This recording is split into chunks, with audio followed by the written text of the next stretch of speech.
কংগ্রেস নেত্রী সোনিয়া গান্ধী না থাকলে মমতা বন্দ্যোপাধ্যায় মুখ্যমন্ত্রী হতেন না।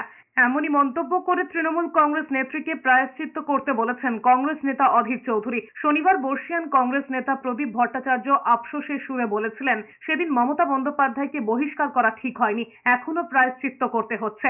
এরপরই তৃণমূল কংগ্রেসের রাজ্য সম্পাদক কুণাল ঘোষ জানিয়েছেন, কংগ্রেস মমতা বন্দ্যোপাধ্যায়ের লড়াইয়ের স্পিরিটটাকে মর্যাদা না দিলেও মানুষ তাকে মর্যাদা দিয়েছে। তিনি নতুন দল প্রতিষ্ঠা করে লড়াই করেছেন। যদি কংগ্রেস রাজনীতিতেও দেখেন, অপ্রিয় সত্যি এই যে নেতাজি সুভাষচন্দ্র বসুও কিন্তু আলাদা দল নিয়ে দলীয় রাজনীতিতে সফল হতে পারেননি। সেই জায়গায় দাঁড়িয়ে মমতা বন্দ্যোপাধ্যায় একমাত্র সফল। পাল্টা জবাবে কংগ্রেস নেতা অধীর চৌধুরী বলেছেন, পাগলে কিনা বলে ছাগলে কিনা খায়, এটুকুই মন্তব্য করতে পারেন তিনি। প্রদীপ ভট্টাচার্যের ব্যাপারে আলাদা করে কিছু বলতে পারবেন না তিনি। তিনি প্রবীণ নেতা, তার আমলেই মমতা বন্দ্যোপাধ্যায় বহিষ্কৃত হয়েছিলেন, তাই তারাই ভালো বলতে পারবেন। সোনিয়া গান্ধী 2011 সালে এই তৃণমূল কংগ্রেসের সঙ্গে যখন জোটের কথা হচ্ছে, তখন তাদের জিজ্ঞাসা করা হয়েছিল, তারা বলেছিলেন যে হ্যাঁ, জোট করা দরকার। সেই নির্বাচনে দু একটা নির্বাচনী ক্ষেত্রে বন্ধুত্বপূর্ণ লড়াই হয়েছিল, কিন্তু গোটা রাজ্য জুড়ে সেদিন সোনিয়া গান্ধীর ব্যক্তিগত নির্দেশে মমতা বন্দ্যোপাধ্যায়ের দলের সঙ্গে কংগ্রেসের সমঝোতা হয়েছিল। তখন মমতা বন্দ্যোপাধ্যায়ের প্রচারের জন্য কংগ্রেস থেকে অর্থ বরাদ্দ করা হয়েছিল,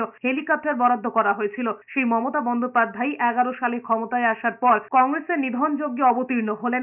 রাজীব গান্ধী না থাকলে মমতা বন্দ্যোপাধ্যায় হতেন না, সোনিয়া গান্ধী না থাকলে মুখ্যমন্ত্রী হতেন না। মমতা ব্যানার্জি 11 সালে ক্ষমতা আসার পর কংগ্রেসের নিধন যজ্ঞে অবতীর্ণ হলেন। তাই আজকে মমতা ব্যানার্জি কার জন্য প্রায়শ্চিত্ত করবে সেটা মমতা ব্যানার্জিকে ঠিক করতে হবে। এই রাজীব গান্ধী না থাকলে মমতা ব্যানার্জির নেত্রী হতো না, সোনিয়া গান্ধী না থাকলে মমতা ব্যানার্জি মুখ্যমন্ত্রী হতো না। সেই কংগ্রেস দলকে খতম করার অভিযানে যিনি নেতৃত্ব দিয়েছেন এ বাংলায়, তিনি মমতা ব্যানার্জি।